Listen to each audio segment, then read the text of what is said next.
B.I.B.L.E. Welcome back to another episode of Toxiris Discovers. Today we got episode 40.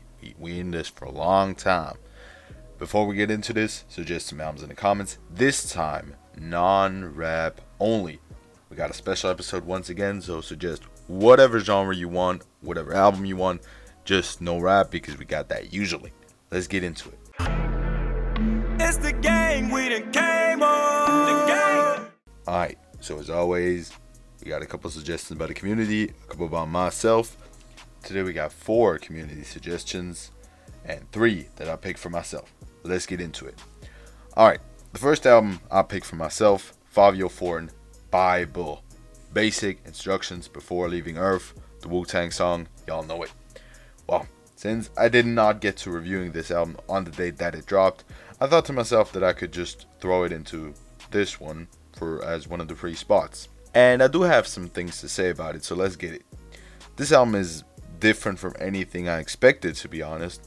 I knew there was going to be some Kanye West influence because he was the executive producer of this album, but the amount of influence is unmatched. He is only featured once, but the structure, style, and production of a lot of the tracks scream Kanye. That is good and bad at the same time because it sounds amazing. It helps Fivio show off his widely underrated skills as a pure rapper, and it opens his music up to a whole new fan base. It's also bad because even though there are some drill songs on here like the fantastic Confidence with A$AP Rocky, they don't feel like the music he blew up off of. This does not mean that development as an artist isn't good, but it seems slightly forced on here. Some features just make it obvious Fivio did not get in touch with them or pick them in the first place. It feels like a lost cousin to Donda that had a bit more street life and a bit less marriage drama.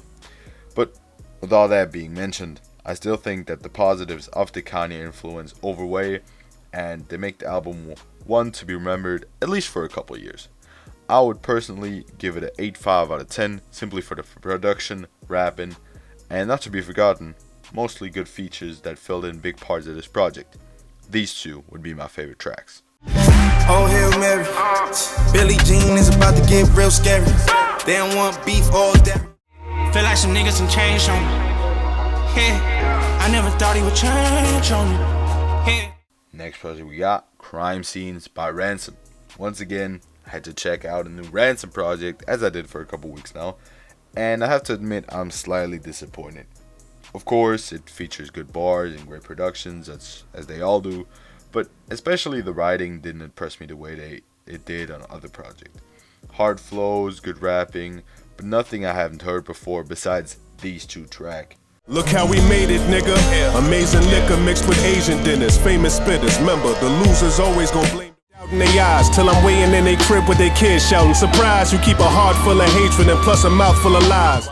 I think the project is not really that memorable. I think it's not that special, but it's overall still a very solid project with good production. So I'd overall rate it a 7 out of 10. Let's get it. Next one we got. The last project I picked for myself. Yet another album that got released this week that I didn't get to talk about. Vince Staples' Ramona Park Broke My Heart. Vince continues his more melodic style that he also had on his last self-titled project. And as I was a big fan of that one, this one feels even better. Not because of the consistency, because self-titled wins in that lane, but this one feels more polished and finished. More like a real Vince Staples album. I really like what this album offers, from sounds to lyrics to the overall theme.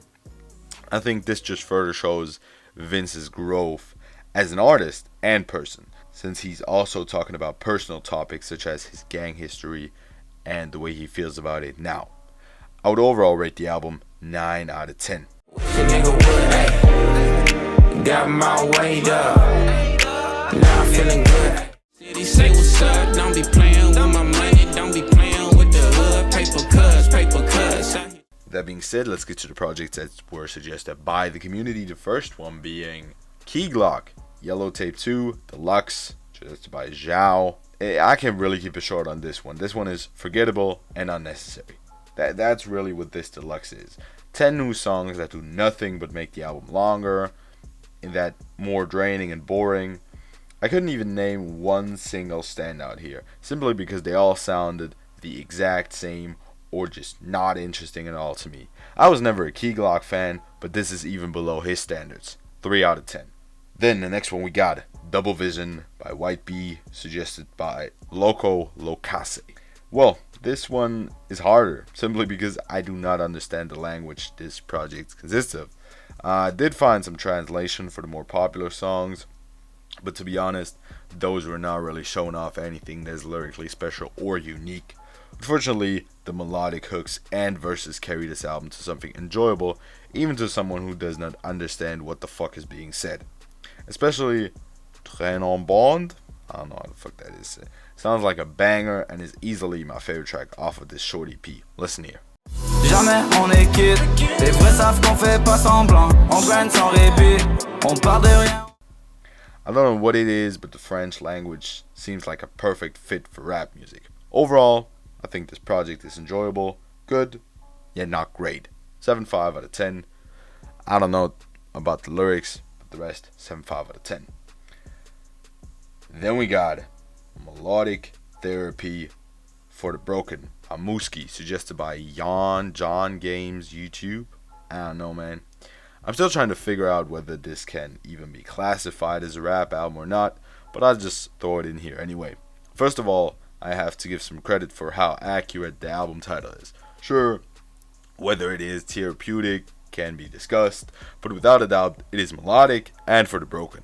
Mooski spends a large portion of this album not only talking about his struggles with women, but also his life as a whole. Though, to my feeling, the woman did play the biggest part in the overall project. This slightly R&B-ish project even features Mooski's big, and to this day only hit, Trackstar, that even got a remix featuring some big names in the music industry on the back end of the same album. Unfortunately, this album does feel slightly repetitive at some points, even with his vocal inflections being very unique and the album only containing 14 songs as a whole. Overall, I think it is still a pretty enjoyable melodic album that might hit harder for other people than it did for me. 7 out of 10. Then we get to the last project for today. Jesus, we got through this fast as fuck. Warlord Deluxe by Young Lean, suggested by the man Kieran Cartwright. Another Young Lean project, and so far, Kieran's comment saying that Unknown Death 2002 is his worst is not wrong. I really do enjoy this project more than I did the other one, and that not by a mile, but by quite a bit. I think mainly the hooks and smoothness of the flow are better on this project. The features do their part well too, besides Echo 2K, but for example B.I.B.L.E, who's featured on the album 3 times, is fucking awesome. And so is the production and 90% of the hooks. I mean, overall, this album mostly wins just because of the vibe, which is unique and just drags you in. I can't really say that much other than it's slightly too long, but that's just because there are additional 6 tracks in the Deluxe, which make the album 19 tracks long and over an hour long. But yes, if you have not heard this album yet, and you overall like the cloud rap style, then make sure you have a listen, even if it's the non-Deluxe version. These would be my 2 favorite tracks. Lane through can expire. We walk in. I see green lights, misfits, smoking cannabis, THC. I would overall rate the album at 9 out of 10. Well, with that being said, that was the whole review. 7 albums once again. Suggest a non-rap album in the comments, and have a great one.